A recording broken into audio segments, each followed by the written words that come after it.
Offbeat Intros is a section of the show devoted to learning more about the artist. The YouTube channel is to promote the show. If you would like to hear full songs, please use one of the links in the video description to listen to the full show. This is Offbeat. This is Offbeat. We head to Belgium now with someone who has been part of the reggae scene there for decades. He's been called the U-Roy of Belgium's MCs by Jar Shakespeare, and with a new album out, which we will come to a little bit later on, I'm excited to have a chat with him. The Offbeat Reggae Radio show welcomes Ragga Yves. Hello, sir. Big up Offbeat Radio, respect to the Offbeat Radio, and give thanks for being on the program, Andy. It's lovely to have you. It is absolutely lovely to have you. This section of the show is called Offbeat Intros, an opportunity for the audience of the show to learn more about and hear the music from an artist that they may not have known before.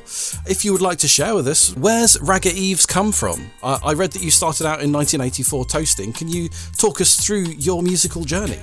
Yes, my brother. Everything started when I was like 17 years old. That's a long time ago still. The thing is now, I went to a friend, and when I come into his room, there was a sound system playing very loud with the album from Bob Marley, Rastaman Vibration Positive. And I see my brethren skanking, talking Jamaican or something like that. I told them, say, what is this, man? Oh, this is reggae music. This is Bob Marley. I say, me no know Bob Marley. And I was thinking by myself, my friend is acting weird. What is wrong with him? Because I didn't know nothing about it. I heard Bob Marley on the radio, like Stir It Up, yeah, in the top charts. That's the only thing I know. And at a certain moment, he gave me a book from the library with explanation about Jamaica, about Rasta, a little bit of Patois, and some pictures from Rasta people who live in the shanty towns. And when I looked upon it, it started to intrigue me a lot. So he gave me the album and tell me you can listen to it at your place, at your yard. But in those days, I was a punk rebel, like this exploited and UK subs and all those things. But I was very young still, so when I come home in the night time, before I go to school, as a matter of fact, I had to go to bed early. I put on the headphone and I listen to Rastaman Vibration, and then suddenly me hear like Bob Marley say like, greetings in the name of the Most High, Jah Rastafari, and something warm come over me. Something took me over. I don't know what it was, but I was having a special feeling, and me just listened to the album from the beginning to the end. And when it done, I repeat it again till early in the morning. I even couldn't wake up to go to school. I was too tired. I just listened to that music and something took over me. I couldn't explain what. So the only thing is now, before I went to school, I checked the book from the library again, read carefully about Jamaica, about the history, about the slavery, about the tribulation what black people are go through. I check about Rasta, where they stand for. And I see some names like Black Uhuru, U-Roy, DJs like Tanto Metro, all of the foundation DJ them. We think we want to hear that music too, but in Belgium in those days, you didn't have much reggae music, or not much reggae records. And I didn't know much neither about reggae at that moment. I had to learn still. So my friend told me that in London, you can find some reggae shops. He went to London and come back with dub poets like Benjamin Zephaniah, Black Uhuru, Tear It Up album, U-Roy, Tanto Metro, Smiley Culture, Tippa Irie, all those DJs. So I started to know that, and I listened to it carefully, and I was very intrigued by it. And a few weeks later, when I got those albums, there's a big reggae festival in Ghent every year. They call it Gentse Feesten. I went down there because one reggae band was playing there, a Belgian reggae band with a Ghanaian singer named Edouard Bouade and the band named Sky Blasters. And there was a toaster in it, a white boy named Prince Far Out. So I just was intrigued by it, and I saw it and I was going crazy. And man, I said, wow, those vibes are nice. And I see the youth DJing. And I met the first Rasta man I ever saw in my life. His name was Chessy Rasta. He come from Ghana. And he was article with me. We talk. I watched the show. And it was a wonderful experience for me. So when I come back home, I think by myself, okay, me have a dub album from Prince Farai. And me say, all right, me want to start toast. And me have a little microphone and me started to do some simple things like, yeah, me name Ganja Eve in those days, me name Ganja Eve, I mean like Robert Up, and so on and so on. So that's where it all really started. Then 1 month later in Brussels, there was a big show, the first Jamaican concert I ever saw in my life. and that was Black Uhuru. At that moment, something took over me. I was in trance when I saw Michael Rose coming up, and they start with "Guess Who's Coming to Dinner, Natty Dreadlocks." Me get mad, me just enjoy myself the whole evening. And when I come home, it felt like Rasta is in me. That would have been an amazing night. If I may, I'll stop you momentarily so that we can check out some of your music. From the new album, out now, here is Ghetto People from Ragga Yves. Ragga Yves, I big up the Jamaican island. All of the Jamaican brethren them. The new album, entitled Give It a Walk, is out now on streaming services. Well worth a listen. I've got Ragga Yves on the line now, and we're talking about his interest in reggae music and culture. The fact that you studied it more and more. What would you say was the next step in forming your musical career? I go to Ghent City again to a reggae party, and one guy was playing there. His name was Ras Borsalino, a white man from Ghent. He said, "Oh, you DJ, you can hold the mic." So me hold the mic, and he liked what me I do. So he said, "Okay, you join my sound system, the original Ragamuffin sound system." That name changed later into Daktari sound system, which I was a part of, together with Dennis Ward from Portmore, Jamaica. We did some tours all over Europe. We even went to Sheffield and stayed there for a long time and worked together with the Bob Marley recording studio. And then it was run by Austin Grant, the Jamaican Rastaman. Them like what me I do. Me used to do some shows down there in the summer, like Music in the Sun Festival. I used to perform there a few times. Then I made those people come over to Belgium.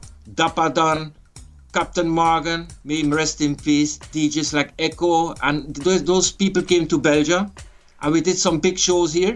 At a certain moment, there was a Belgian rock band named Jason Rawhead. That was in the beginning of the 90s. They asked me to do some ragamuffin style in their rock music. And if I'm not wrong, in those days, I think it was Urban Dance Squad or something like that, who was doing the first crossover. Then we made the tune named Black Box, which is against the extreme right party, and I didn't like how them flex, they were racist, and I didn't like them things, so I made a tune about it, and it became a cult hit.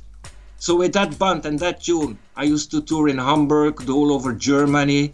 We came on TV and thing there, and they asked me information, so people loved it, what I was doing, and that tune made me rise in the charts still. Another break for some music, if I may. This time, the title track of your new album, Give It a Walk. Ragga Yves, the Belgian reggae artist, is sharing his journey with us, spending time with sound systems in Belgium up to the late 80s. What happened next?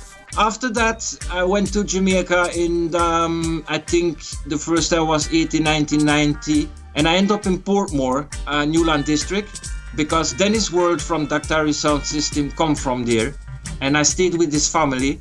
I stayed with Cardo, who have a sound system named City Force in Jamaica. Those people in the ghetto down there, they appreciated me, they liked what we do, because I did a lot of stage shows there too, and even win the second prize in a lot of competitions. In those days, I was more like a ragamuffin rude boy, you know those things. In the beginning of the 90s, when the digital ragamuffin had come up. At a certain moment too, I stayed there for months and months. I ran out of money, I didn't have nothing no more. And I was really suffering and in the ghetto, so I par with the ghetto people there. And at a certain moment, the people down there, like Cardo from City Force even, big up Cardo, because he was very young and these people don't have much. And he even gave me 50 Jamaican dollars, which was a lot of money in those days, to buy food, because I didn't have no food, I didn't have nothing, you understand?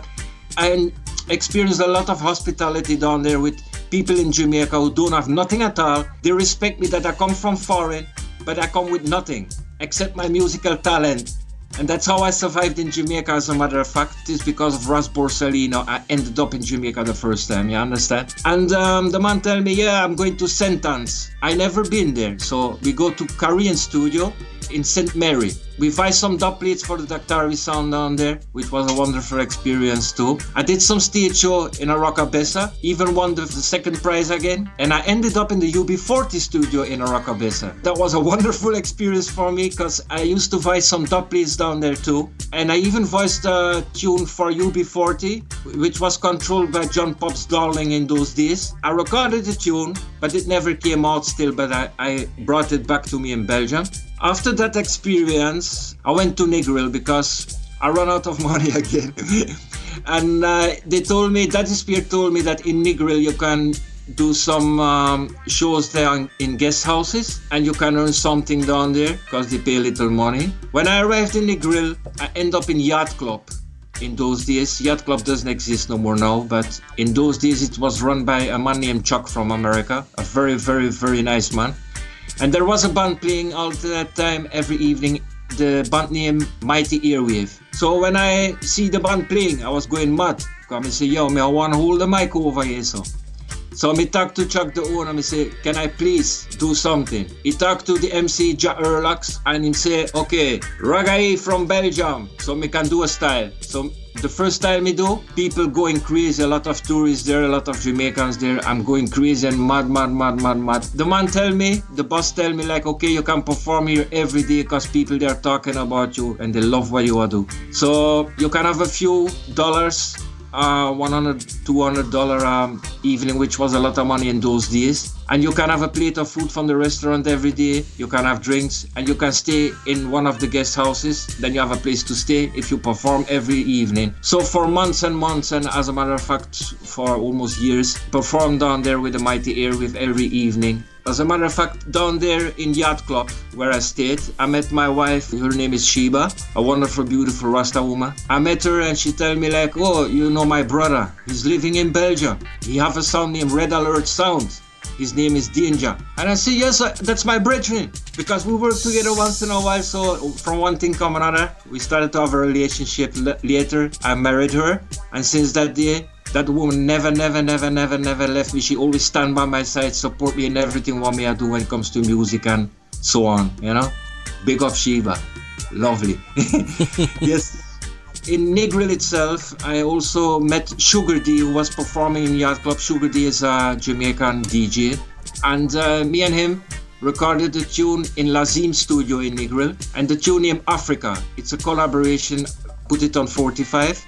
And it was mastered in the famous Dynamic Studio in Kingston, Jamaica. And I also met Principal Grundy, original principal from Sturgaff Sound System, a foundation DJ who always worked with Brigadier Jerry, Josie Wales, Charlie Chaplin.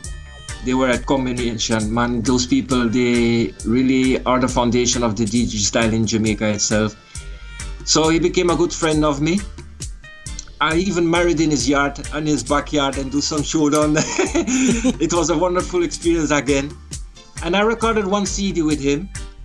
Principal, his tunes them, and my tune, and some collaboration together. And then we went to Tough Gong in Kingston and let some tunes mastered over there. So, oh no, I forgot one part. You have Discovery Bay. There is one studio named Cutstone Records. And down there, I recorded also a CD with a special guest, Junior Spear, which is the son of Burning Spear, the original Burning Spear. I recorded that CD with some guest vocalists like the original Domino from the Dominos, a foundation band, which people know who I'm talking about, and NYCR, also Nicky Silk, the cousin of Garnet Silk. I met a lot of people and I really get into the scene more and more. But then I get some problems with my papers. I was out of time to stay in Jamaica, so I had to leave back to Belgium.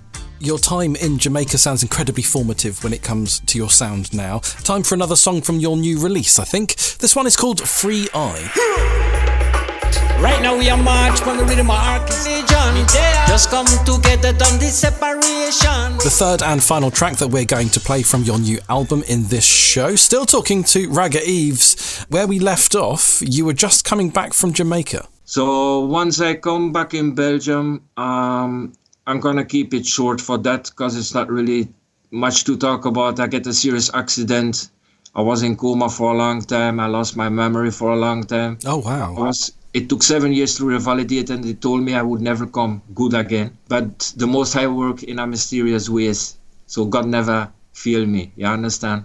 After those years, I was out of the music because I even barely could talk. But when I revived again, I came to live in Hasselt, where I live now in Belgium. And I met Arky Starch. This man really helped me in an unbelievable way because Arky Starch is a very article, very good bona fide friend of me now, and a serious dub wizard. so we call him. He's making his own selections. He's making his own rhythms, mixing everything himself. He got his own equipment. He's original in what he's doing. He's inspired by a lot of Jamaican foundation musicians, but he never copied. He used the inspiration in his tracks and make it original. I believe Arky's been quite involved with your present album, is that true? That's the album Give It a Walk, right? So 9 tunes there upon it. That is just released since last week. And everything is mastered by Dogmatics, big up Dogmatics from Toronto, Canada. Jesse Dogmatics mastered everything and he made it beautiful. It sounds really unbelievable, great. Arky Starch and Dogmatics, they feel me, they understand me, and they are working towards my singing, my lines and my lyrics. So they really create a wonderful album. That's the story about who Ragga Yves is about. The album that you've got with Arky Starch is very good. I've really enjoyed listening to it, and I think that other people should check it out too. Thank you so much for sharing your backstory with me. It's proper interesting, and that accident, wow. That seriously turned into a huge blip in your career, so I'm really pleased that you're getting back to it. Our time has come. It's been very nice to talk to you. Hopefully, through listening to you and hearing some of your music, you will have picked up some new fans. Rastafari, give thanks and praises. Now, what we're going to do is, as a featured artist on the show, you will get your own page on the Offbeat Reggae Radio website. Profile will have links to your album there as well, so that people can listen to you and find out more about you and the album. Mind you, though, we have been quite thorough, so people may consider themselves to be quite caught up with your good self anyway. Give thanks to be on your program, Andy. Give thanks a lot. It was an honour. It's been lovely to have you. Thank you so much.